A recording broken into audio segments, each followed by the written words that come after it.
अस्सलाम वालेकुम जी। अच्छा भाई, आज हमारा लेक्चर है लेक्चर नंबर 60। हम अपना चैप्टर जो है वो डिस्कस कर रहे थे इन्वेंटरी। अच्छा हम जो थे वो कुछ क्वेश्चंस की प्रैक्टिस कर रहे थे और उसमें कुछ हमने कर लिए थे, कुछ हमारे पेंडिंग पे थे।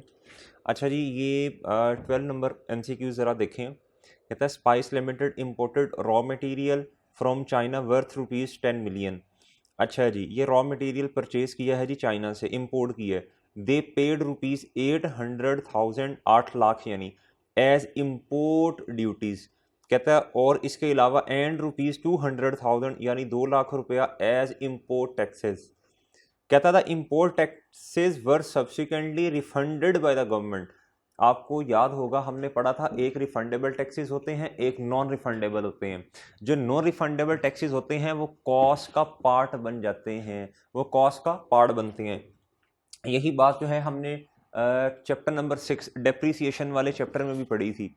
जो नॉन रिफंडेबल टैक्सेस हैं वो कॉस्ट का पार्ट बनते हैं जी, कैपिटलाइज हो जाते हैं, और जो रिफंडेबल हैं वो कॉस्ट का पार्ट नहीं बनते। अच्छा जी, अब जो है दे paid ₹150,000 for transportation of the material. ये जी क्या उसका नाम है, ये भी कॉस्ट के अंदर ऐड हो जाएंगे। 150,000 जो है वो जो टेबल बना हुआ है ना जी, उसमें आप देखिएगा ट्रांसपोर्टेशन जो है वो कैरेजिन जिसे हम कहते थे, अच्छा वो कॉस्ट का पार्ट बनते हैं।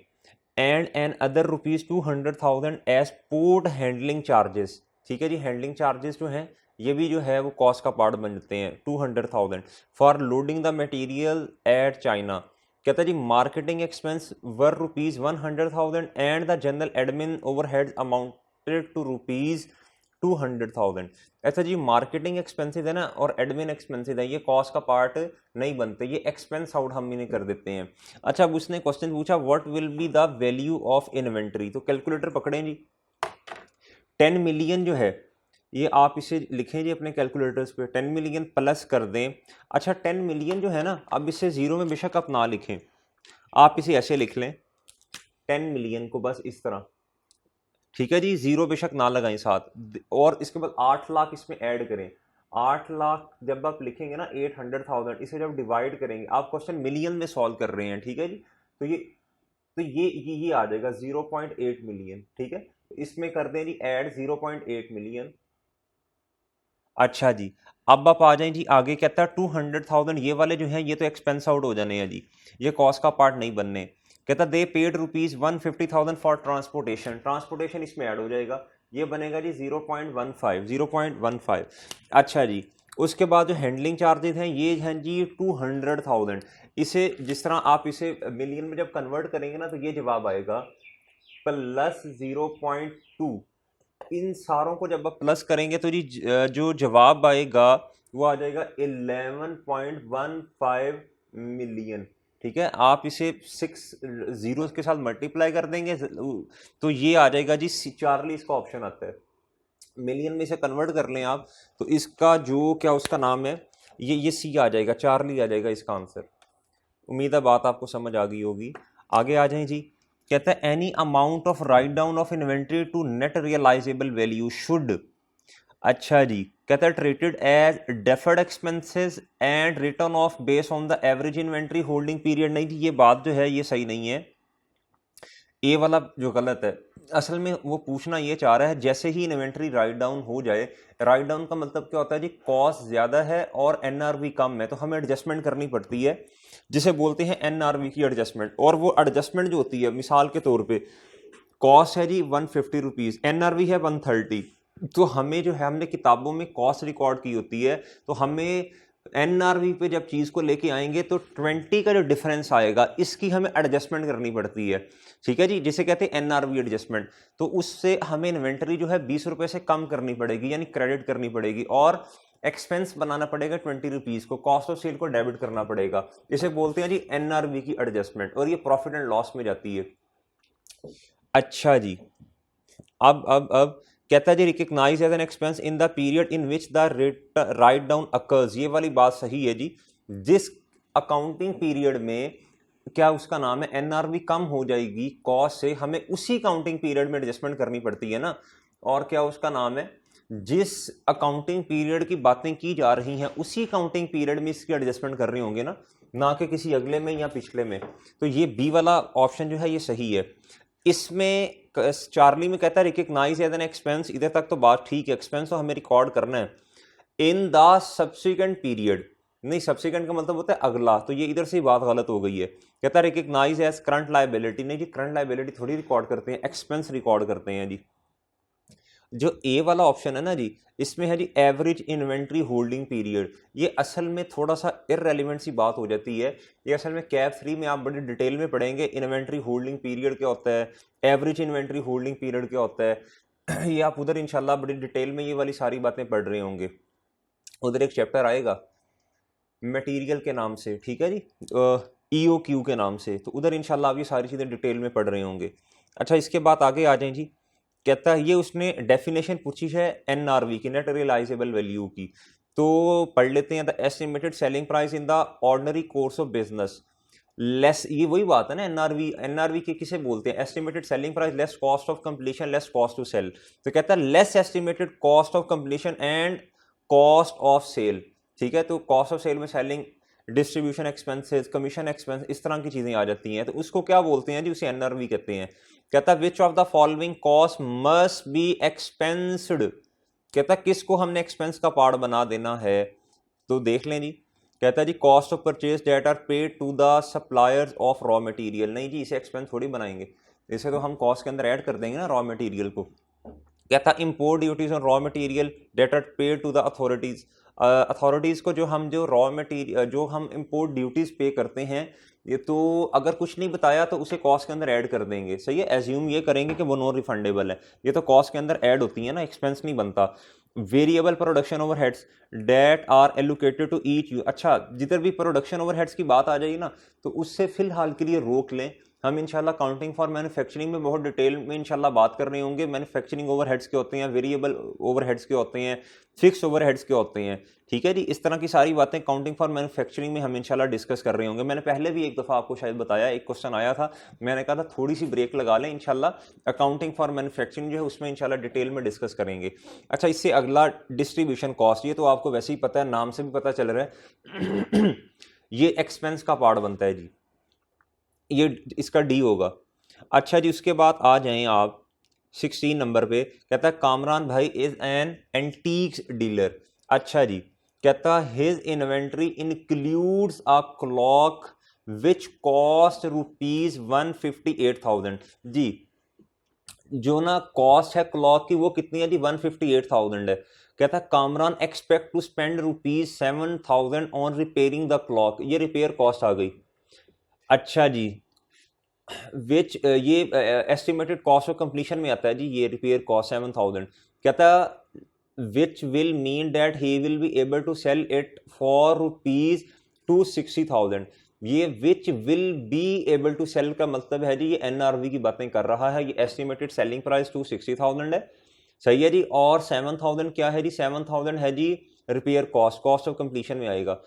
अच्छा जी एनआरवी अगर मैं कैलकुलेट करूं 260,000 माइनस 7,000 तो 253,000 आएगी।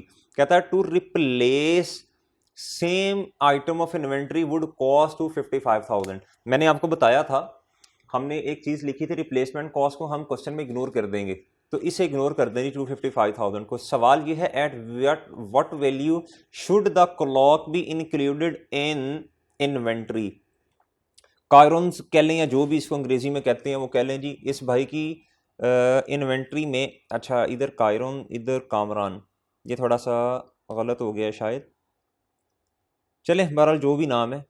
कहता है जी इन्वेंट्री किस पे आएगी, आपको पता है IAS2 की रिक्वायरमेंट है stock should be recorded at lower of cost या फिर एनआरवी, तो देख लें जी दोनों में से लोअर क्या है, लोअर तो जी कॉस्ट ही बनती है, तो 158,000 पे इन्वेंट्री को रिकॉर्ड किया जाएगा। ये जरूरी नहीं है कि हमेशा इन्वेंट्री ही कम होगी भाई, कॉस्ट भी कम हो सकती है, तो जो दोनों में से कम होगा हम एनआरवी की कैलकुलेशन जरूर परफॉर्म करेंगे, लेकिन दोनों में से जो कम होगा उस पर इन्वेंट्री को रिकॉर्ड कर देंगे स्टेटमेंट ऑफ फाइनेंशियल पोजीशन में। तो इसका जो जवाब होगा जी वो 158,000 है। अच्छा जी ये आ जाए जी, ये कहता है रिक्वायरमेंट पढ़ लें। कहता है what is the amount of write down of inventory if any, question number 17 में देखें कहता what is the amount of write down of inventory if any. तो इसमें वो असल में कहना चाह रहा है कि मुझे ये बता दो कि राइट डाउन कितने से होना। राइट डाउन का मतलब है जी एडजस्टमेंट कितने से होनी है, एडजस्टमेंट कितने से होनी है। अच्छा, अब इसमें हमें क्या करना पड़ेगा, ये एडजस्टमेंट तो तभी करेंगे ना जब हमारे पास एनआरवी का डाटा होगा और कॉस्ट का भी हमें पता होगा, तो दोनों में से जो लोअर होगी तो अगर एडजस्टमेंट आती ही तब है जब कॉस्ट जो है, जब कॉस्ट ज्यादा हो एनआरवी से, तब एडजस्टमेंट आती है जी, क्या उसका नाम है एनआरवी की। तो अभी देख लेते हैं, अभी देखते हैं जी क्या डेटा दिया। कहता Jazib associate has 40 units of inventory out of which 10 units are damage. कहता जी जाजिब भाई की जो इन्वेंट्री है यानी क्लोजिंग स्टॉक जो है उसमें 40 यूनिट्स पड़े हैं, जिसमें से अच्छे वाले कितने हैं 30। कहता डैमेज 10 है, 10 यूनिट्स ये जो है ये डैमेज हैं। और एक बात याद रखिएगा, हमने डिस्कस भी किया था इस बात को, नोट्स में मैंने आपको उर्दू में लिखवाया भी था कि जो यूनिट्स खराब है ना, खराब, एनआरवी की एडजस्टमेंट, एनआरवी की कैलकुलेशन हमें उस पे करनी पड़ेगी। एडजस्टमेंट का लफ्ज़ सही नहीं है, एनआरवी की कैलकुलेशन खराब वाले यूनिट्स पे हमें करनी पड़ेगी। जो अच्छे वाले होंगे वो तो ऑब्वियसली कॉस्ट से ज्यादा के बिक रहे होंगे ना मार्केट में, तो हमें जो कैलकुलेशन करनी पड़ेगी ना, जो कंपैरिजन करना पड़ेगा, वो अच्छे वाले यूनिट्स का नहीं बल्कि जो डैमेज यूनिट्स हैं उनका करना पड़ेगा ना। अच्छा जी, कहता है the cost per unit is ₹2554 and normal selling price is ₹2900। कहता है जी कॉस्ट जो है ना एक यूनिट की वो है 2554 और कहता है नॉर्मली ये मार्केट में बिक जाते हैं 2900 के। नॉर्मली का मेरे भाई इधर मतलब ये है जो सही वाले यूनिट्स है ना, सही वाले, अगर उनमें कोई मसला नहीं है उनमें, तो वो नॉर्मली इतने के बिक जाते हैं। तो इससे मुझे एक बात पता चली, आगे मैंने क्वेश्चन नहीं पढ़ा, मुझे एक बात पता चली, जो खराब यूनिट्स है ना ऑब्वियसली इससे कम के बिकेंगे। अच्छा, the damage units are expected to be sold, देखा जी, at 60% of normal selling price. कहता है जो खराब यूनिट्स हैं वो 60% पे बिक रहे होंगे, इसका 60%, इसका। कहता है जी the selling cost of ₹150 are incurred on each unit sold. कहता एक यूनिट को बेचने में ना जी 150 रुपीज की कॉस्ट इंकर्ड होगी, ठीक है जी, जो कॉस्ट इंकर्ड होनी है ना वो 150 होनी है। और ये मुझे पता है किसकी तरफ लेके जा रहा है, ये एनआरवी की बातें कर रहा है, ये उसने एस्टिमेटेड सेलिंग प्राइस दे दी है 60% जो है ये ठीक है जी, और उसके बाद सेलिंग कॉस्ट उसने 150 दे दी है एक यूनिट की। कहता जी वेदर नॉर्मल और डैमेज, कहता ये 150 जो है ना ये सेलिंग कॉस्ट जो है ये हर यूनिट को बेचने में इंकर्ड होनी है, चाहे मेरे भाइयों शराज, चाहे इधर बैठता होता है शराज वैसे। कहता जो अच्छे यूनिट्स हैं उस पर भी 150 की कॉस्ट इंकर्ड होनी है, और गाजी जो क्या उसका नाम है, गाजी इधर बैठता है, कहता और जो खराब यूनिट्स हैं उस पर भी 150 की कॉस्ट इंकर्ड होनी है। कहता what is the amount of write down of inventory if any. Furqan what is, कहता जी मुझे बता दो कि राइट डाउन यानी एनआरवी की एडजस्टमेंट जो है वो कितनी अमाउंट से आनी है। तो बात बड़ी सिंपल सी है, देखें भाई, टोटल यूनिट्स हैं 40 यूनिट्स हैं, इसमें से अच्छे वाले कितने हैं 30 यूनिट्स हैं, गुड यूनिट्स, और भाई 10 यूनिट्स जो हैं ये खराब वाले हैं मोइज, ये है डैमेज। तो आपको पता है इन पे तो मसला ही कोई नहीं है, इस पे तो कोई मसला ही नहीं है, इन वाले यूनिट्स पे तो मसला ही कोई नहीं है, इनको आंखें बंद करके बेशक आप छोड़ दें, लीव कर दें, इन पे कोई कैलकुलेशन ना करें, ये तो कॉस्ट पे ही आने हैं भाई, सही है। इन वाले यूनिट्स में मसला है, इन वाले यूनिट्स की कॉस्ट बता दें, कॉस्ट तो खैर दोनों यूनिट्स की उतनी है। अब हम क्या करेंगे, 10 यूनिट्स इनकी कॉस्ट लिखने लगाऊं ना मैं, कॉस्ट इनकी कितनी है मल्टीप्लाई बाय, और उसने एनआरवी, उसने राइट डाउन की बात पूछी, तो राइट डाउन तो इसी पे आएगा ना। ये उम्मीद है बात में आपको शायद समझा पा रहा हूं, उम्मीद है मुझे आपको बात समझ लग रही होगी। ये जो खराब यूनिट्स है ना, खराब, एनआरवी की का कंपैरिजन कॉस्ट के साथ इन खराब वाले यूनिट्स का करना पड़ेगा, अच्छे वाले यूनिट्स को तो कुछ करने की जरूरत नहीं है, सही है। उम्मीद है बात समझ आ गई होगी आपको। तो 2554 इसका जो आंसर आएगा 25540।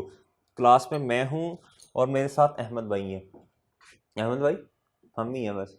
अच्छा जी, उसके बाद जो एनआरवी है, एनआरवी की कैलकुलेशन करें भाइयों 10 यूनिट्स। अच्छा भाई, लाइक विद लाइक कंपैरिजन करते हैं हमेशा। 10 यूनिट्स की कॉस्ट ले रहा हूं तो एनआरवी भी 10 यूनिट्स की लेनी पड़ेगी। अब मेरे भाई मल्टीप्लाई मुझे करना पड़ेगा।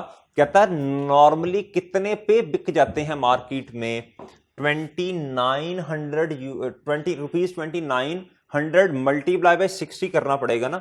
अच्छा इस तरह करता हूं, इसकी कैलकुलेशन ही लैदा कर लेता हूं। इसको वर्किंग वन का नाम देके ना इसकी कैलकुलेशन अलहदा कर लेते हैं जी। अच्छा जी, 10 यूनिट्स हैं, ठीक है जी। चलें इस तरह भी रहने तो मजीद आसान करते हैं इसे। एस्टिमेटेड सेलिंग प्राइस कितनी है, 2900 मल्टीप्लाई बाय 60 कर देना तो शायद 1540 आता है, अगर मैं गलत नहीं हूं तो।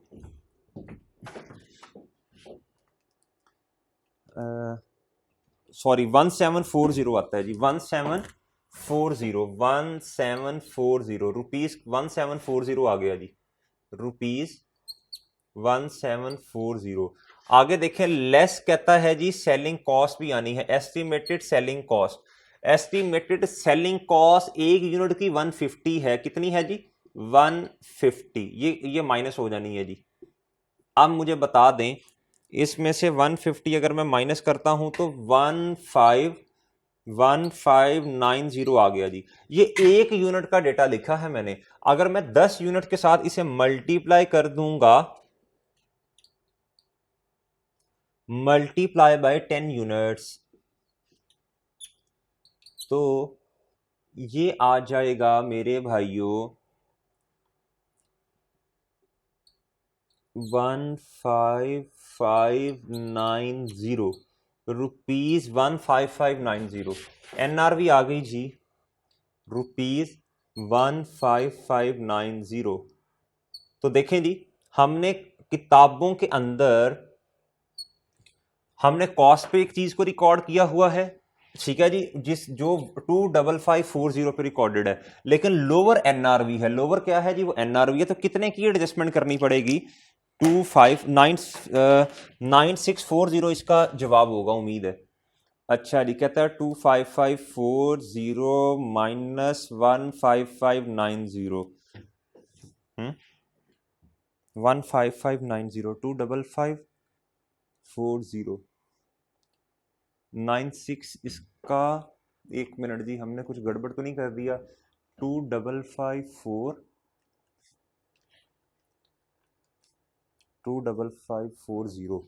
अच्छा जी 1740, 2900 का अगर मैं 1740 माइनस 150 तो ये 1590 मल्टीप्लाई बाय 10 जी। इधर हमने गड़बड़ कर दी है ना भाई, 15900। कैलकुलेशन में मसला हो गया ना जी। 15 जो लेक्चर देख रहे होंगे वो कह रहे होंगे सर हमने तो आपको पहले कह दिया था इधर ये आना है, लेकिन भाई मुझे तो नहीं सुन रहा ना, मुझे क्या पता आप किधर बैठ के कह रहे हैं, सर सर सर इधर गलती होगी। अच्छा जी 15900 जी, अब जवाब सही आएगा। मुझे याद है मैंने पिछली क्लास में जब ये क्वेश्चन करवाया था तो इधर कुछ और आ रहा था। अच्छा जी, हाँ जी, अब जवाब आया जी 9640। इतने की हमें जो है वो एडजस्टमेंट करनी पड़ेगी, इतने की एडजस्टमेंट करनी पड़ेगी 9640। अच्छा जी, अब मुझे बताएं इसकी एडजस्टमेंट क्या करनी पड़ेगी। हमने चीज इतने से रिकॉर्ड की हुई थी, असल में होनी इतने पे चाहिए। प्रूडेंस भाई नाराज हो जाएंगे अगर हम ये वाली एडजस्टमेंट नहीं करेंगे, प्रूडेंस अंकल आ जाएंगे, सही क्या, अभी तो वो खैर पता नहीं किधर होंगे बेचारे। अच्छा जी, तो हमें क्या करना पड़ेगा, हमने कॉस्ट इसकी अगर डबल एंट्री करूं तो कॉस्ट ऑफ सेल को 9640 से डेबिट करना पड़ेगा, और क्रेडिट किसे करना पड़ेगा भाई, इन्वेंटरी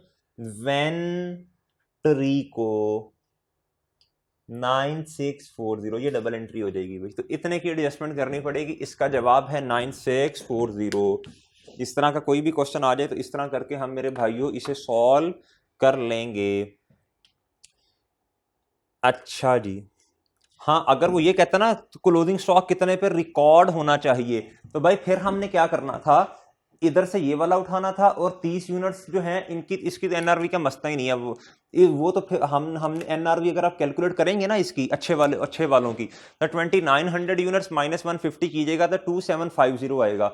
एनआरवी ज्यादा है कॉस्ट से, तो लोअर क्या है कॉस्ट, तो कॉस्ट से हम 2554 को 30 यूनिट से जब मल्टीप्लाई करेंगे तो कॉस्ट आ जाएगी, सही है। तो कॉस्ट पे रिकॉर्ड होगा ना, तो इसमें ऐड कर देना था 1590 में लोअर ऑफ कॉस्ट या एनआरवी, उसकी अमाउंट ऐड करनी थी, तो हमारे पास क्लोजिंग स्टॉक आ जाना था। उसने क्लोजिंग स्टॉक का पूछा ही नहीं है।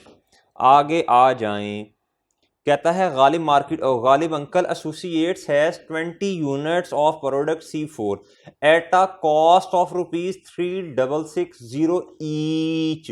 कहता एक यूनिट जो C4 का है वो जी 3660 पे पड़ा हुआ है, और टोटल यूनिट्स 20 हैं। कहता था product has been sold as ₹4000, ये सेलिंग प्राइस है भाई पर यूनिट, एक यूनिट की, and ₹150 commission is paid on each unit sold.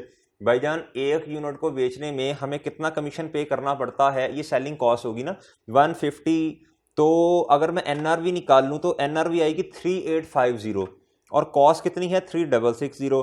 कहता ए न्यू, अच्छा अभी छोड़े, अभी अभी अभी अभी ये थोड़ा गलत हो जाएगा, आगे आ जाएं, आगे पढ़ते हैं।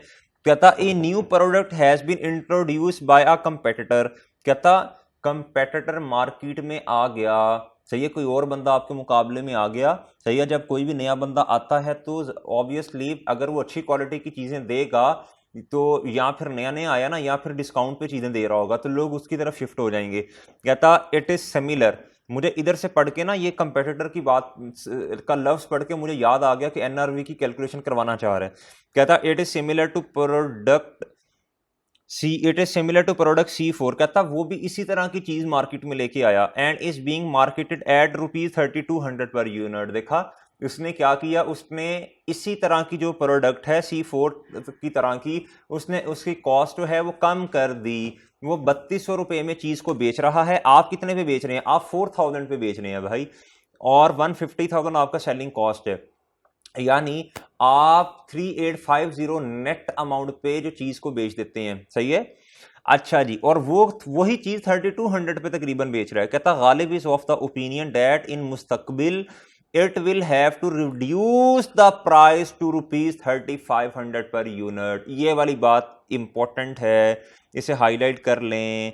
कहता है भाई ये जो गालिब भाई का ख्याल ये है कि हमें कितने पे चीज को मार्केट में बेचना पड़ेगा। कहता 3500 पर यूनिट पे हमें मार्केट में चीज को बेचना, वही वाली चीज जो आप नॉर्मली मार्केट में 4000 की बेचते थे, अब आपको कितने की बेचनी पड़ेगी 3500 यूनिट्स, 3500 रुपीज पे, सॉरी।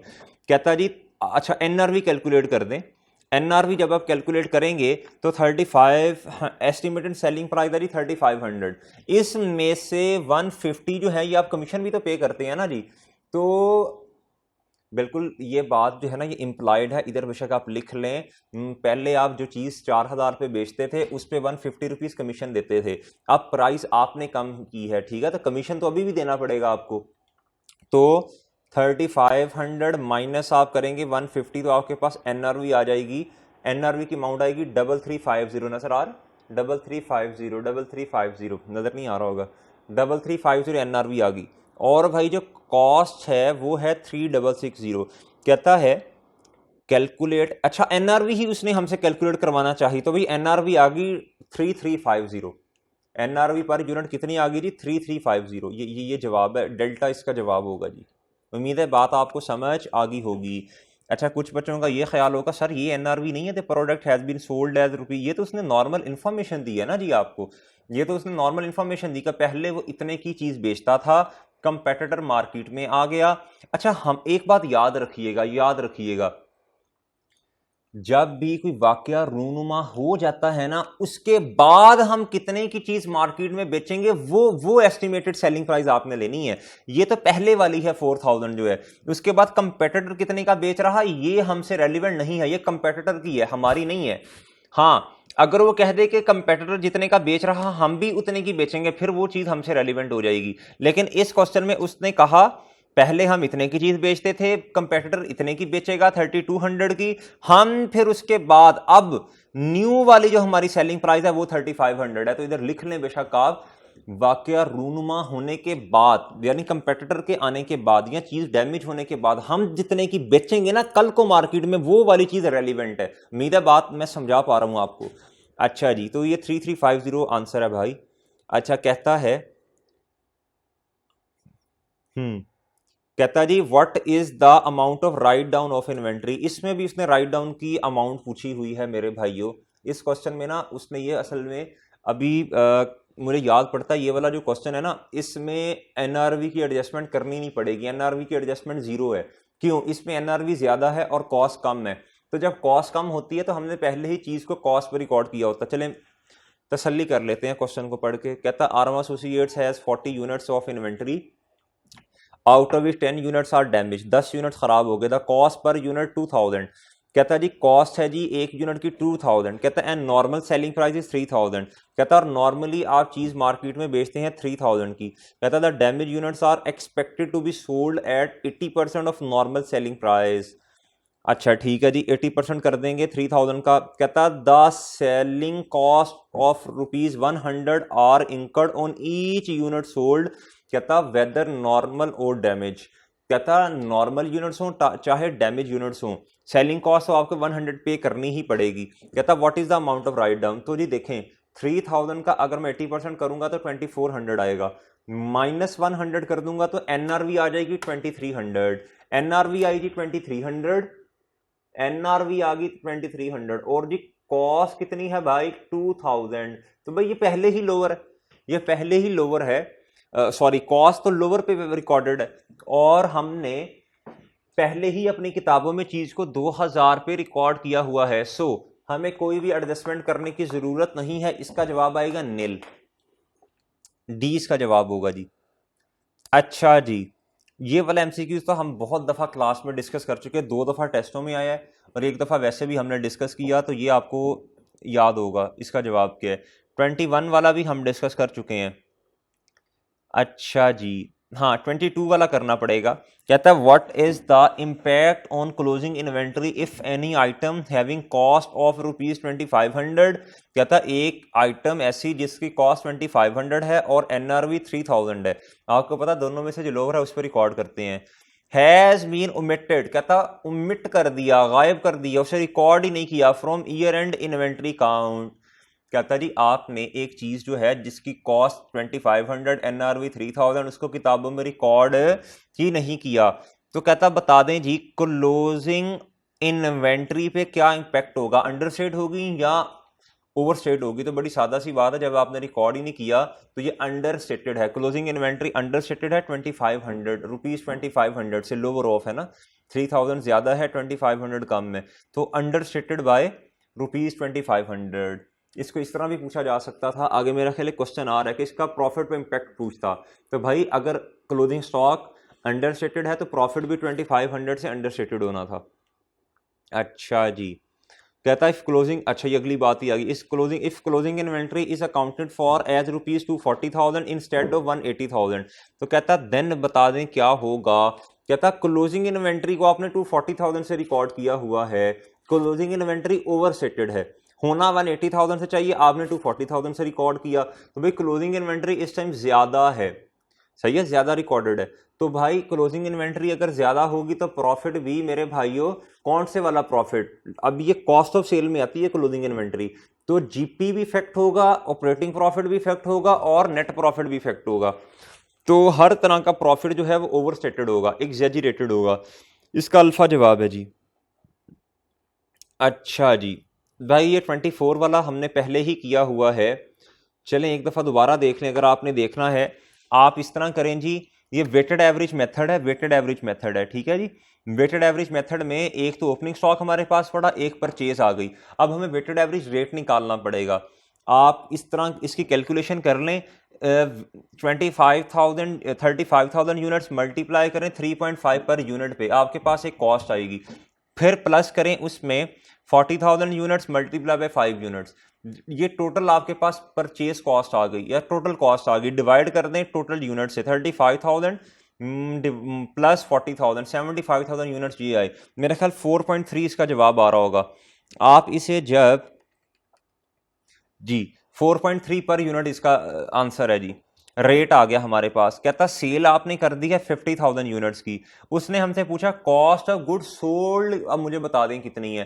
तो भाई सेल 50,000 यूनिट्स है तो ऑब्वियसली खर्चा भी उसी का बताना ना। तो 4.3 को मल्टीप्लाई करें 50,000 यूनिट से 2,15,000 2,15,000 इसका जवाब है जी। ये रहा बी इसका आंसर है। ये आपने पहले ही किया हुआ है। 25 वाला करवा दिया था आपको, 26 भी करवा दिया था।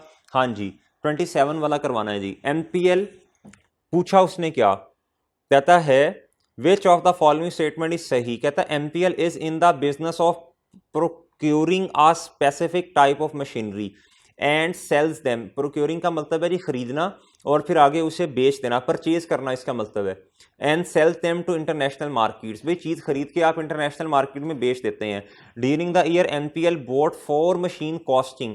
कहता जी ये आपने 4 मशीनें खरीदी हैं जिसकी कॉस्ट 12 मिलियन है, 14 मिलियन है, 13 मिलियन है एंड ₹10 मिलियन है रिस्पेक्टिवली। रिस्पेक्टिवली का मतलब है बिल तरतीब, यानी पहले आपने ऑब्वियसली 12 मिलियन की वाली चीज खरीदी होगी मशीन, फिर 14 मिलियन वाली, फिर आपने 13 वाली, फिर 10 मिलियन वाली। कहता during the year it sold only 1 machine. कहता आपने एक मशीन बेच दी है जिसकी सेल प्राइस है 14 million and follows the FIFO method of valuation. कहता जी आप कौन से वाला मेथड यूज कर रहे हैं, FIFO मेथड। और FIFO मेथड में आपको पता फर्स्ट इन फर्स्ट आउट, जो चीज पहले आए पहले पाएं, जो चीज पहले हमारे पास पड़ी हुई थी वही बिकेगी ना। अच्छा जी कहता जी कॉस्ट ऑफ इन्वेंट्री कितनी है, यानी क्लोथिंग स्टॉक कितना पड़ा हुआ है आपके पास। भाई देखें 4 मशीन्स थी, एक आपने बेच दी, सही है। अगर मैं आपसे ये पूछूं कॉस्ट ऑफ सेल कितनी है, तो भाई सबसे पहले वाली मशीन जो है वो ये वाली है 12 मिलियन वाली, ये कॉस्ट ऑफ सेल है जी। FIFO में यही है ना, जो चीज पहले आती वो पहले जाती। 12 मिलियन कॉस्ट ऑफ सेल है, तो ये तो निकल गई ना। अब तीन मशीन्स आपके पास पड़ी हुई हैं 14 मिलियन, 13 मिलियन और 10 मिलियन, इनको आप ऐड कर लें तो मेरे भाई 37 मिलियन आएगा। ठीक है जी। तो इन्वेंट्री क्लोथिंग स्टॉक SOFP में 37 मिलियन से रिकॉर्डेड होगा और प्रॉफिट एंड लॉस में कॉस्ट ऑफ सेल में माइनस हो रहा होगा 37 मिलियन से। ठीक है जी, उम्मीद है बात समझ आ गई होगी। 28 वाला हमने पहले ही प्रैक्टिस किया हुआ है, 143.75 इसका जवाब था। और 29 वाला भी हमने ऑलरेडी डिस्कस कर लिया था। कहता है जी which of the following item should be disclose as per the requirements of IAS 2। तो भाई अच्छा एक ना छोटा सा कॉन्सेप्ट है डिस्क्लोजर्स का। IAS 2 जो स्टैंडर्ड है ये कहता है कुछ चीज़ें आपने ना डिस्क्लोज करनी होती हैं फाइनेंशियल स्टेटमेंट्स में। कुछ चीज़ें आपने करनी होती हैं मेरे भाइयों डिस्क्लोज फाइनेंशियल स्टेटमेंट में। वो कौन कौन सी चीज़ें हैं वो ये लिखी हुई हैं जी। कहता relevant disclosure related to this chapter. Disclosures वैसे जो है ना ये हमने FAR 1 में, असल में FAR 1 का टॉपिक है, लेकिन इधर थोड़ा सा आ गया तो चलें आपको थोड़ा बता देते हैं। तो अगर एक तो हमने काउंटिंग पॉलिसी बतानी होती है कि हम कौन से वाला सिस्टम यूज कर रहे हैं। अच्छा ये डिस्क्लोजर पता क्या होते हैं, जिस तरह मिसाल के तौर पे हम SOFP में चीज़ें रिकॉर्ड कर रहे होते हैं ना। SOFP में हमने कहा जी हमारी जो क्लोजिंग इन्वेंटरी है ये जी मिसाल के तौर पे SOFP में जो हमारे पास स्टॉक आ रहा है, ये जो हमारे पास स्टॉक आ रहा है ये वाला स्टॉक ये आ रहा है मिसाल के तौर पे 37 मिलियन में। ठीक है। अंग्रेजी में ना SOFP बनाने के बाद, स्टेटमेंट ऑफ फाइनेंशियल पोजीशन बनाने के बाद तो अंग्रेजी हल्की फुल्की लिख देंगे। ये वाला स्टॉक जो है ये इस सिस्टम के मुताबिक आ रहा है। हमने सिस्टम कौन सा यूज किया, हमने पीरियोडिक सिस्टम यूज किया या परपेचुअल सिस्टम यूज किया। ठीक है जी। फिर उसके बाद हमने मेथड कौन सा यूज किया, हमने ये वाला जो स्टॉक किस मेथड के मुताबिक निकाला, पहले किस सिस्टम के मुताबिक निकाला वो अंग्रेजी में लिख देंगे। ठीक है। फिर उसके बाद ये बता देंगे कि कौन से वाला मेथड हमने यूज किया।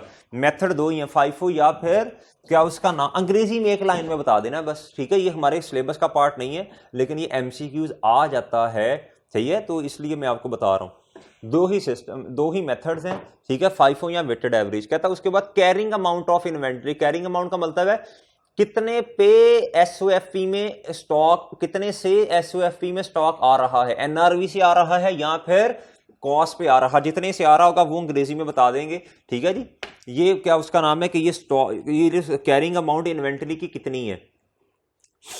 अच्छा जी, अच्छा जी, कैरिंग अमाउंट, असल में ना ये थोड़ा डिटेल में आपको बताना पड़ना था, ये वाली बात जो है ये।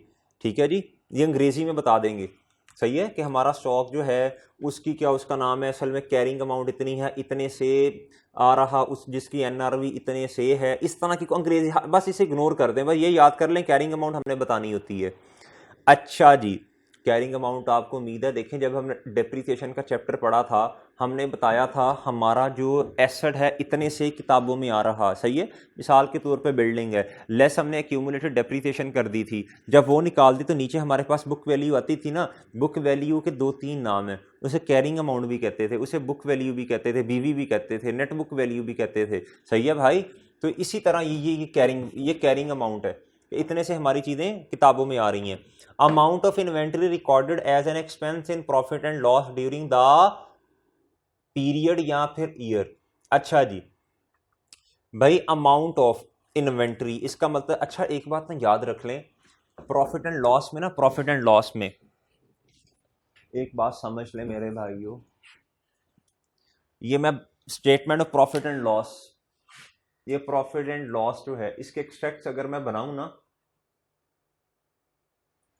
एक तो हमें क्या रिकॉर्ड करना पड़ता है, दो चीजें आती हैं इस चैप्टर से रिलेटेड। एक तो आती है जी कॉस्ट ऑफ सेल, जो हमने चीजें बेची हैं वो कितने से किताबों में आ रही हैं, वो कितने से, एक तो आ गई जी कॉस्ट ऑफ सेल, एक तो आ गई जी कॉस्ट ऑफ सेल, यानी ओपनिंग स्टॉक, इस तरह की चीजें अगर पीरियोडिक सिस्टम यूज कर रहा हूं। सही है, फिर उसके बाद क्या उसका नाम है, वो पीरियोडिक में कौन से किस तरह भला हम कॉस्ट ऑफ सेल को निकालते हैं, ओपनिंग स्टॉक प्लस परचेजेज आ गई, फिर उसके बाद कैरेज इन आ गया, फिर उसके बाद क्लोजिंग स्टॉक आ गया, इस तरह हमारे पास कॉस्ट ऑफ सेल आ जाएगी। यानी सादा अल्फाज में हम वो चीज़ें जो हमने बेच दी हैं उनको बेचने पे असल में खर्चा कितना आया, जितने यूनिट्स बेचे हैं उतने ही यूनिट्स की हमने कॉस्ट ऑफ सेल भी फाइंड कर रहे होंगे ना। सही है, जितने यूनिट्स बेचे, मिसाल के तौर पे मैंने 50 यूनिट्स बेचे तो खर्चा भी 50 यूनिट्स का मैंने प्रॉफिट एंड लॉस में रिकॉर्ड करना है। सही है, एक तो ये आ जाएगा। फिर उसके बाद अगर ये तो आ गया ना मेरे भाइयों जीपी से ऊपर ऊपर वाली बातें, फिर उसके बाद एडमिन एक्सपेंसेस में क्या उसका नाम है, एक और चीज भी आती है इस चैप्टर से रिलेटेड, इस चैप्टर से रिलेटेड। हाँ जी, चलें एडमिन को छोड़ें, एडमिन को छोड़ें, वो कुछ और बातें हैं। इस चैप्टर से रिलेटेड आपको पता है एनआरवी की एडजस्टमेंट भी तो आती है ना भाई, एनआरवी की एडजस्टमेंट, ये जो हमने अभी ये वाली की थी एनआरवी की एडजस्टमेंट, ये कोई ऐसी चीज जो खराब हो गई, जो क्या होगी भाई, खराब हो गई, अब इस पे हमने एडजस्टमेंट करनी पड़ेगी, इन्वेंटरी को कम करना पड़ेगा और फिर प्रॉफिट एंड लॉस में उसे रिकॉर्ड करना पड़ेगा। ये भी तो उसमें आ रहा होगा ना भाई, ये भी तो किस में आ रहा होगा, ये प्रॉफिट एंड लॉस में आ रहा होगा। ये याद रखिएगा, प्रॉफिट एंड लॉस में दो चीजें एज एन एक्सपेंस आती हैं। सही है, एक तो जितनी चीजें हमने बेच दी हैं उस पर कितना खर्चा आया, सादा बात, और दूसरी एनआरवी अगर कम है और कॉस्ट अगर ज्यादा है तो हमें चीजें जो है वो क्या उसका नाम है रिकॉर्ड करनी पड़ती हैं एनआरवी पे, राइट डाउन की एंट्री करनी पड़ती है। सही है, तो उम्मीद है ये बात आपको समझ आ जाएगी। Write down of inventory recorded as an expense in profit and loss during the period. ठीक है जी, तो ये एक्सपेंस में दो चीजें आ जाएंगी, इन्हें ना इन डिस्क्लोजर्स को ना बस अब आप जहन में बिठा लें, याद कर लें। ठीक है, अब हम क्वेश्चन को पढ़ के सॉल्व कर लेते हैं। क्या पूछ रहा है हमसे, कहता है जी which of the following item should be disclose as per the requirements of IAS 2। कहता है average holding period of inventory of the entity as at end of the reporting period. Average holding period, holding period का मतलब है कि जो inventory आपके पास, चलें सुन लें, अब छोटी सी बात दोबारा एक दफा आ गई है। होल्डिंग पीरियड का मतलब है जो इन्वेंट्री आपके पास पड़ी है ना, ये कितने दिन पुरानी है, ये आपने बता देना होता है। सही है, और एवरेज का मतलब उसे एवरेज करके बता देना। बाकी डिटेल आप कैफ 3 में पढ़ेंगे। List of major customers to whom the inventory was sold during the reporting period, ये तो मैंने कहीं भी नहीं, ये दोनों बातें हमने कहीं भी नहीं पढ़ी डिस्क्लोजर में। कहता amount of expense recognise due to return down of inventory, हाँ ये हमने पढ़ा है, ये हमने पढ़ा, ये वाली बात ये हमने पढ़ी है, ये डिस्क्लोजर में आती है। कहता एवरेज लीड टाइम, इसे छोड़ दें, average lead time procurement for major classes of inventory. चलें सुन लें, छोटी सी बात है, सुन लें। एवरेज, अच्छा बात ना थोड़ी सी मुश्किल हो जाएगी, चलें अब इसको इस तरह कर लेते हैं। आपने ना कितने दिनों के अंदर अंदर इन्वेंट्री को ऑर्डर कर देते हैं, सही है।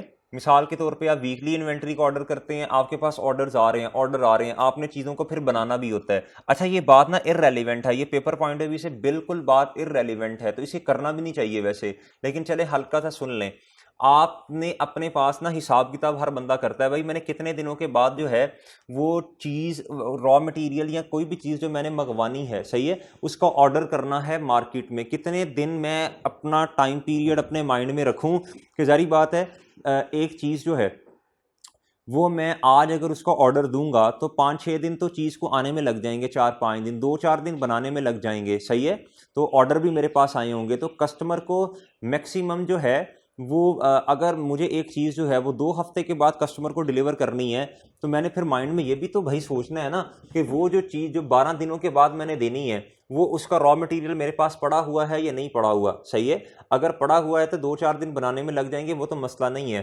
तो इस तरह अगर ऑर्डर ज़्यादा आ गए तो भाई मेरे पास इतनी चीज़ें भी तो पड़ी होनी चाहिए ना, मैं उनको बना सकूं, सही है। ऐसा ना हो जाए कि ऑर्डर्स आते रहें और मैं क्या उसका नाम है आगे कस्टमर ने मुझे ऑर्डर दे दिए लेकिन मेरे पास रॉ मटेरियल ही नहीं पड़ा हुआ।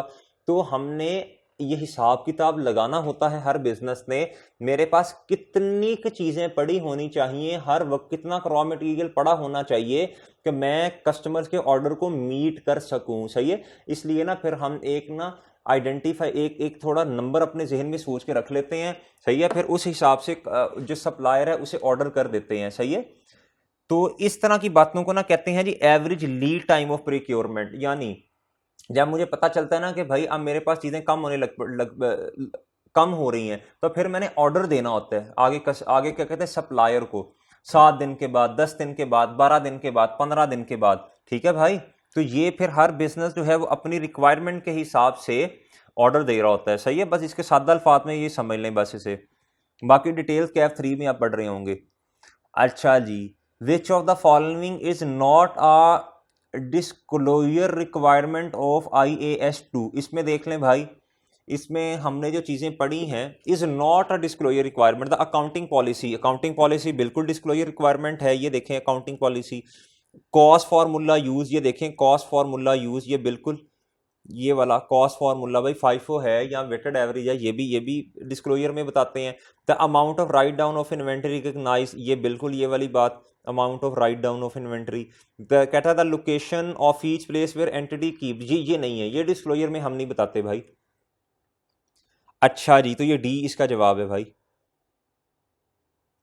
अच्छा जी, 32 नंबर देख लें।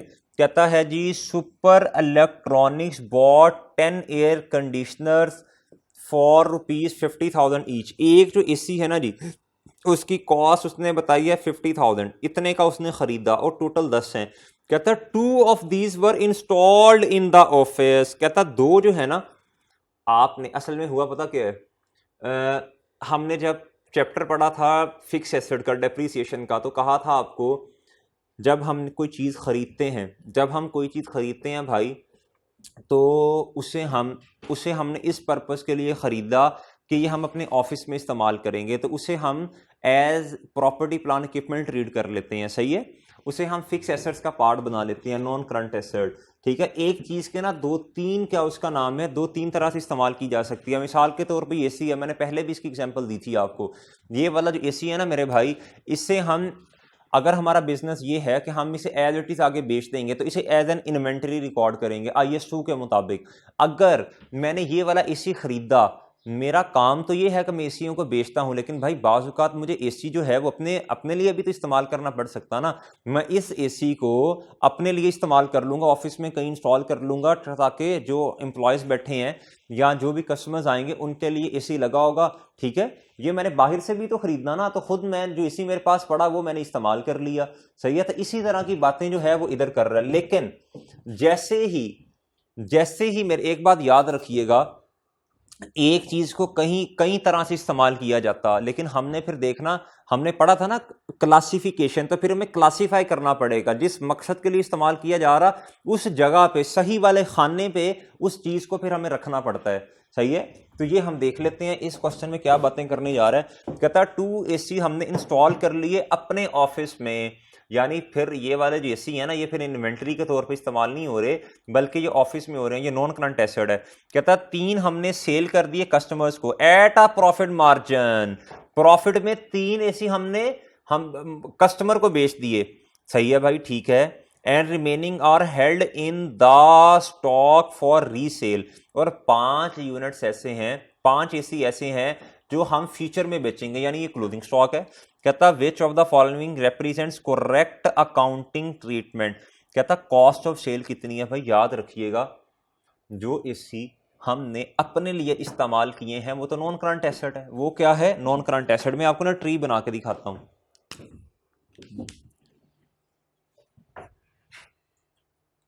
चलें जी, इसको रेस करते हैं, मैं आपको ट्री बना के दिखाता हूं।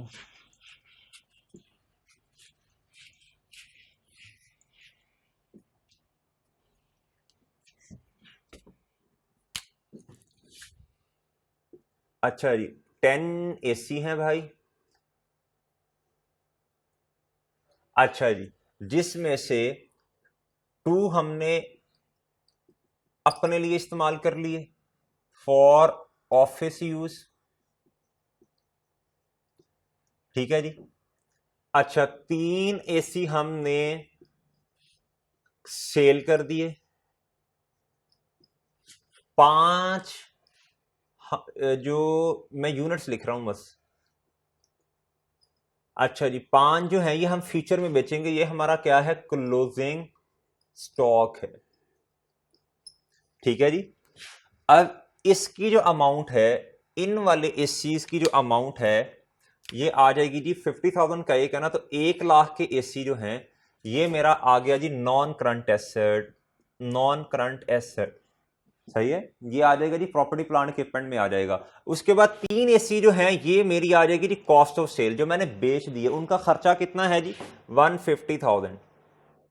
भाई ये बेचे तो नहीं है ना मैंने, ये तो मैंने शिफ्ट किए हैं इन्वेंट्री से, किधर मैंने शिफ्ट कर दिए हैं प्रॉपर्टी प्लांट इक्विपमेंट में। 5 एसी जो है ये मेरी इन्वेंट्री है, क्लोजिंग स्टॉक है। 50,000 मल्टीप्लाई बाय 5 ये आ जाएगा जी 250,000 रुपीज। तो देख लें भाई सही वाला जवाब क्या है, ये है जी इसका डेल्टा, सही वाला जवाब है।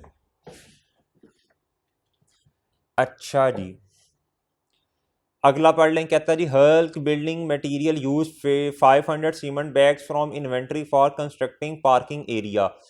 फॉर कंस्ट्रक्टिंग पार्किंग एरिया का मतलब है आप ना पार्किंग एरिया की तामीर कर रहे हैं, बना रहे हैं, कंस्ट्रक्ट कर रहे हैं। उधर आपने जो मटेरियल है ना, जो आपने क्या कहते हैं ऑब्वियसली इन्वेंट्री में आपने बेचने की नीयत से खरीदा होगा ना, आपने इस्तेमाल किधर कर लिया मेरे भाइयों, उन्हें कंस्ट्रक्शन पर्पस के लिए इस्तेमाल कर लिया। अभी मैंने समझाया आपने बाहर से भी तो खरीदना था ना, जो आपके पास अपना पड़ा था आपने उसे किधर इस्तेमाल कर लिया भाई, अपनी कंस्ट्रक्शन के लिए इस्तेमाल कर लिया। कहता how these 500 cement bag should be accounted for. भाई अब इन्वेंट्री का पार्ट नहीं होंगे, बल्कि ये आप क्या उसका नाम है, ये चला जाएगा जी एसेट्स में चला जाएगा, नॉन करंट एसेट्स में। कहता it should be allocated to building asset in which it has been used. सही है, इसका इस्तेमाल बदल गया। सही है, जब इसका इस्तेमाल बदलेगा इसे क्लासीफाई कर देंगे फिर हम। इसका डेल्टा जवाब है जी। कहता which two of the following are recognise as an expense under IAS 2।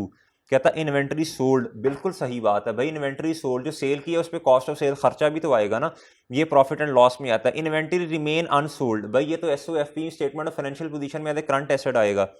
कहता inventory pledge with the bank as security for the loan financing. भाई इन्वेंट्री आपने आपने रखवा दी है बैंक के पास, आपने कोई उधार लिया होगा बैंक से, आपने क्या जमानत के तौर पे, गारंटी के तौर पे कुछ इन्वेंट्री ऐसी थी जो बैंक के पास रखवा दी, अब आप उसे इस्तेमाल नहीं कर सकेंगे बल्कि वो बैंक के पास पड़ी हुई है। अच्छा जी, कहता अमाउंट ऑफ राइट डाउन, भाई ये बिल्कुल सही बात है, राइट डाउन जो है ये एज एन एक्सपेंस ट्रीट होगा, और इन्वेंट्री सोल्ड, ये ए और डी इसका सही जवाब है जी। कहता है जी at 1 December 2008 Nadia has opening inventory of ₹20,000 and at 31 December 2018। अच्छा जी, कहता है जी आप काउंटिंग पीरियड का शुरू जो है वो 1 December 18 है और एंड है जी 31 December 18। कहता आपके पास ओपनिंग इन्वेंट्री थी 20,000 की एंड क्लोजिंग इन्वेंट्री आपके पास थी 35,000 की। कहता which of the following entries are required to account for opening and closing inventory when preparing financial statements of the business.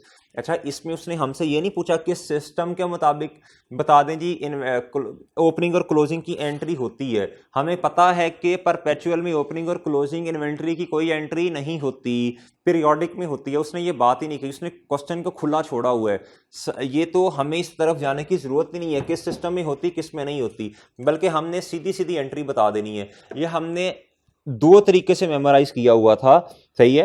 अब आप पहले मैंने आपको कहा था आप क्लोजिंग एंट्री के बारे में सोच लिया करें। क्लोजिंग इन्वेंट्री आपका एसेट है, सही है, तो एसेट डेबिट हो जाएगा और कॉस्ट ऑफ सेल क्या हो जाएगी, डेबिट। ये क्लोजिंग इन्वेंट्री की एंट्री कर दिया आपने 35,000 से, तो देख लें भाई 35,000 से डेबिट हो रही इन्वेंट्री और कॉस्ट ऑफ सेल क्रेडिट हो रही, ये वाली ऑप्शन बिल्कुल ठीक है। ए में भी यही आ रहा, बी में भी यही आ रहा है, ठीक है। तो अब सॉरी सी में भी, अब देखना पड़ेगा ए और सी में से सही कौन सा है। ये तो क्लोजिंग इन्वेंट्री ए में भी सही, क्लोजिंग इन्वेंट्री की एंट्री बिल्कुल ठीक हुई है उन्होंने, ए में भी और सी में भी। अब ओपनिंग की एंट्री हमें देखनी पड़ेगी। मैंने कहा था आपने, क्या उसका नाम है, क्लोजिंग इन्वेंट्री जो है आपका एसेट है, सही है, और इसे आपने डेबिट करना है। ओपनिंग बिल्कुल इसका उल्टा है, आपने क्लोजिंग में इन्वेंट्री को डेबिट किया, ओपनिंग में इसे क्रेडिट कर दें और कॉस्ट ऑफ सेल को डेबिट कर दें। तो कॉस्ट ऑफ सेल डेबिट 20,000 से, ये देखें, और इन्वेंट्री क्रेडिट। तो अल्फा ऑप्शन जो है ये मुझे सही लग रहा है। कॉस्ट ऑफ, ये तो सेम सेम बात है शायद, डेबिट कॉस्ट ऑफ सेल 20,000। हाँ जी, ठीक है जी, ये अल्फा ऑप्शन सही है जी। इसमें क्या किया हुआ है, चार्ली में उसने डेबिट कॉस्ट ऑफ सेल को किया और इन्वेंट्री को भी डेबिट कर दिया। ये वाली बात सही नहीं है, ये उसने सारी चीज़ें डेबिट की हुई हैं। ये सी वाला ऑप्शन है ही गलत, ये सही नहीं है, अल्फा वाला ठीक है जी। ठीक है जी, उम्मीद है बात आपको ये समझ आई होगी। अच्छा, जिसको इस तरह एंट्री याद नहीं होती वो इस तरह कर ले, कॉस्ट ऑफ सेल के हिसाब से कर ले। अभी तो एसेट के हिसाब से मैंने करना सिखाई ना। आप देखें क्लोजिंग सॉरी ओपनिंग इन्वेंट्री जो है वो कॉस्ट ऑफ खर्चे को बढ़ाती है, यानी कॉस्ट ऑफ सेल डेबिट होती है, तो कॉस्ट ऑफ सेल डेबिट हो जाएगी, इन्वेंट्री क्रेडिट होगी। क्लोजिंग स्टॉक जो है ये कॉस्ट ऑफ सेल को कम करता, तो कॉस्ट ऑफ सेल क्रेडिट होगी और इन्वेंट्री डेबिट होगी। इस तरह भी याद की जा सकती है। दो तरीके हैं इसका मेमोराइज करने के, ये नोट्सों में हमने लिखा भी हुआ है। अच्छा जी, अब आप आ जाएं इधर, ये तो आसान है। कहता जी आप बता दें जी ग्रॉस प्रॉफिट कितना है, सेल उसने खुद दी हुई है, उसके बाद ओपनिंग इन्वेंट्री भी दी है, परचेजेस भी दी है, फॉर्मेट बनाएंगे कॉस्ट ऑफ सेल का, ऊपर सेल रखें, कॉस्ट ऑफ सेल का फॉर्मेट बनाएं, आपके पास जीपी आ जाएगा, आसान सी बात है। कहता what is correct entry for goods taken by honour for personal use. तो भाई जो एंट्री जो पर्सनल यूज के लिए ऑनर चीजें घर ले जाए आप उसे ड्राइंग कहते हैं, ठीक है जी। और उसकी एंट्री क्या होगी जी, आपके पास ड्राइंग्स डेबिट हो जाएंगी और परचेजेस क्रेडिट हो जाएंगी और कॉस्ट से एंट्री होगी हमेशा जी। परचेजेस अकाउंट क्रेडिट हो गया और ड्राइंग्स डेबिट हो गई with cost price of the goods. ये वाली एंट्री बिल्कुल सही नजर आ रही है, ठीक है जी। ये इसका अल्फा बनेगा, ठीक है जी। उम्मीद है बात समझ आई होगी आपको। अच्छा जी,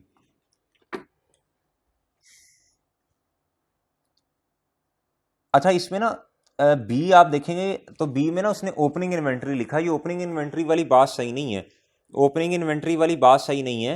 ये तो जाहिर बात है ओपनिंग इन्वेंट्री तो नहीं होगी ना, ये तो स्टॉक क्लोजिंग इन्वेंट्री होगा, वो कम हो रहा होगा। अगर परपेचुअल सिस्टम होता तो सही है। ये दोनों, ये क्वेश्चन में उसने नहीं बताया हमने किस मेथड के मुताबिक एंट्री करनी है। तो इधर अगर क्लोजिंग इन्वेंट्री होता ना तो वो ज़्यादा अहम बात, वो ज़्यादा अच्छी बात थी। या स्टॉक होता तो वो हम इसे इधर इसे क्रेडिट करते। इधर ओपनिंग इन्वेंट्री की बात की है, इसलिए ये वाली ऑप्शन सही नहीं है। फिर पीछे क्या बचता है? पीछे एक ही ऑप्शन बचती है, या फिर परपेचुअल के पीरियोडिक के हिसाब से परचेजेस का अकाउंट क्रेडिट होगा और ड्राइंग्स डेबिट हो जाएंगी।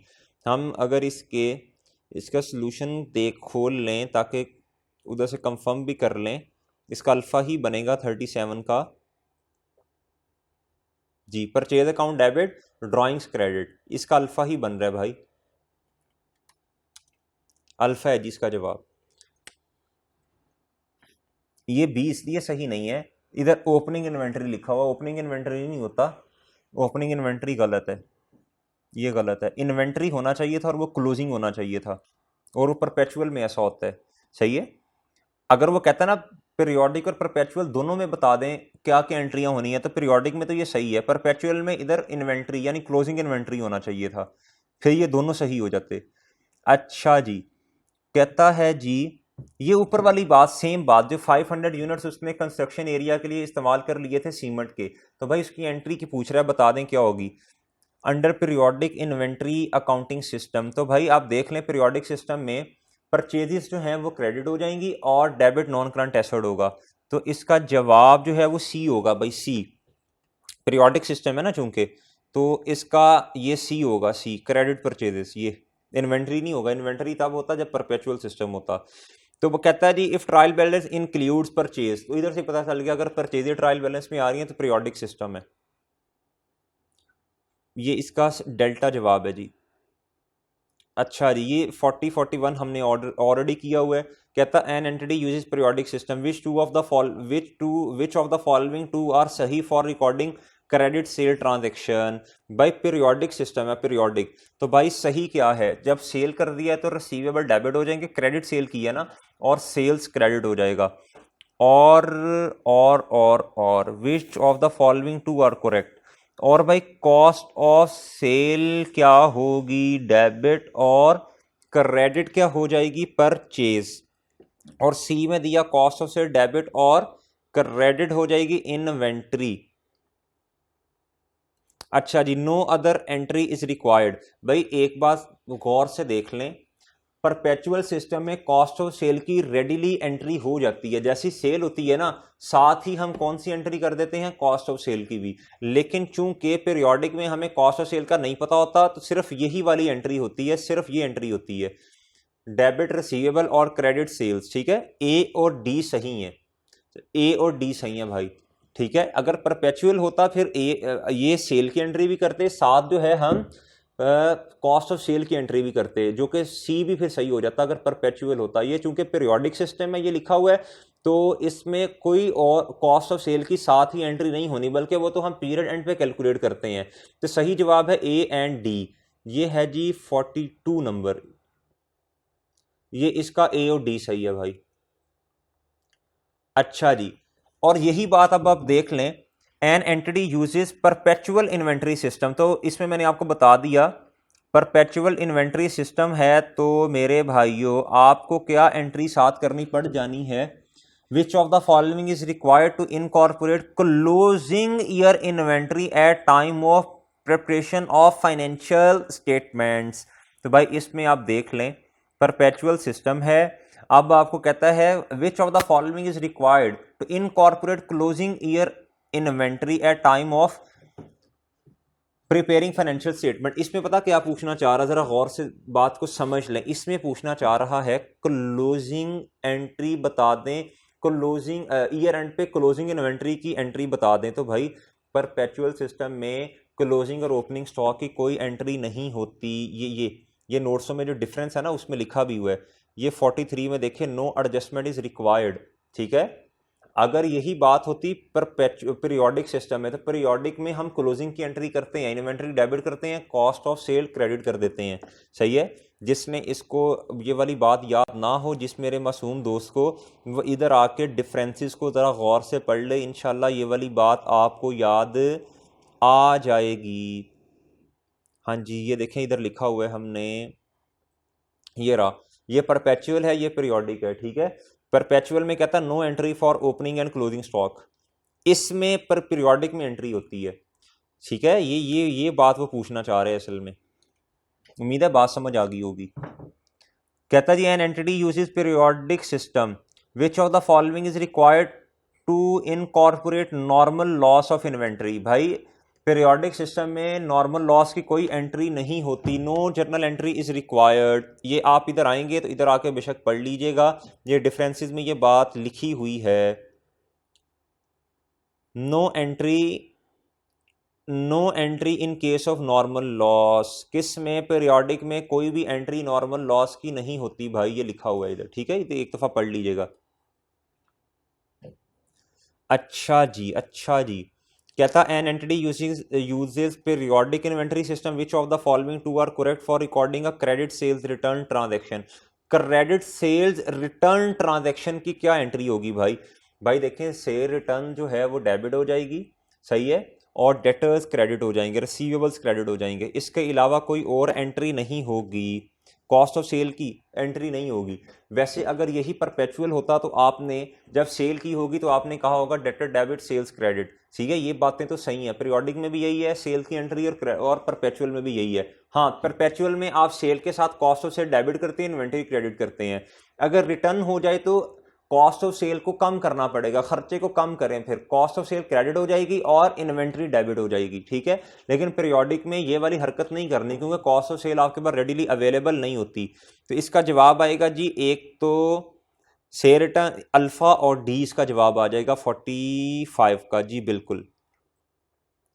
कहता जी Kind General Mills gave 1000 bags of flour to flood affected community for free. भाई ये उसने चैरिटी दे दी ना। What is correct general entry under perpetual inventory system? भाई परपेचुअल में आपको पता जानिया इन्वेंट्री का क्रेडिट साइड पे आती है, इन्वेंट्री अकाउंट क्रेडिट हो जाएगा, सही है भाईजान, और एक्सपेंस डेबिट हो जाएगा। किधर गया भाई, ये चार्ली इसका जवाब है भाई। कहता entity uses perpetual system which two of the following are correct for recording credit sales transaction. भाई ये तो मैंने अभी आपको काफी दफा बता भी चुका हूं। इसमें मेरे भाइयों क्या एंट्री होगी? An entity uses perpetual which two of following correct for recording credit sales, इसमें क्रेडिट सेल्स की बात कर रहे हैं ना। अच्छा, इसको ना थोड़ा ऐसे कर लें,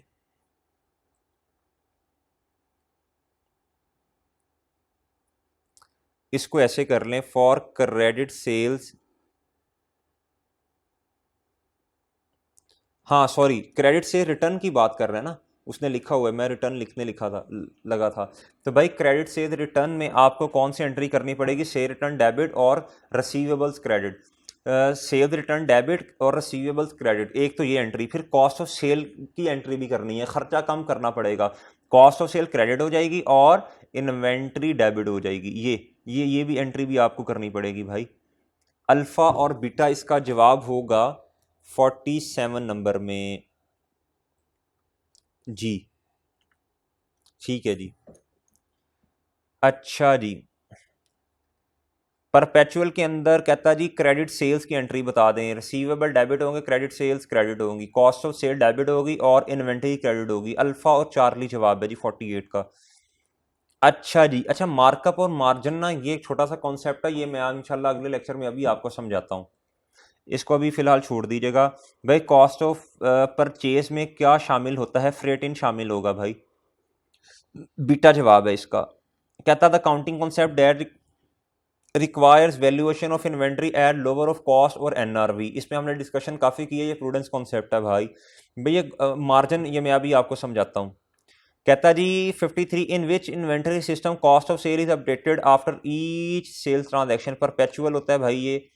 eight time of inflation in which method cost of inflation जब होगा तो भाई हमेशा फाइफो के मुताबिक क्लोजिंग इन्वेंट्री ज़्यादा होगी, तो इसका अल्फा जवाब है भाई। ये मैंने आपको होमवर्क में दिए थे 55, 6, 7 और 8, उम्मीद है ये आपको सारे समझ आ गए होंगे, इसमें कुछ मुश्किल नहीं है, ये एक छोटी सी ट्रिक थी जो मैंने आपसे डिस्कस कर ली थी, ठीक है। अच्छा जी, अच्छा जी। कहता जी फ्री सैंपल्स परपेचुअल में उसकी एंट्री बता दें, तो अभी ऊपर भी डिस्कस की है हमने। इसमें मार्केटिंग एक्सपेंस डेबिट हो जाएगा और इन्वेंट्री क्रेडिट होगी, इसका सी होगा। कैलकुलेट वैल्यू ऑफ स्टॉक, तो जो लोअर होगा इन दोनों में से अल्फ़ा बीटा सी और डी, ठीक है, उसमें क्या कहते हैं आप जो है वो फाइंड कर लें। जो लोअर है उन चारों को, चारों में से ये इधर प्रोडक्ट ए का लोअर ये है, ये वाला, इसको ऐड करें। इधर से 80,000 ये लोअर है, इधर से सी में से 86,000 लोअर है, इधर से 65,000, इन चारों को ऐड कर लें जो लोअर हैं, तो आपके पास अमाउंट आ जाएगी। 61 क्या कहता है जी, कहता है which of the following will be recorded in cost of purchase of an inventory. तो भाई देख लें क्या क्या चीज़ें हैं जो कॉस्ट ऑफ परचेज में ऐड होंगी।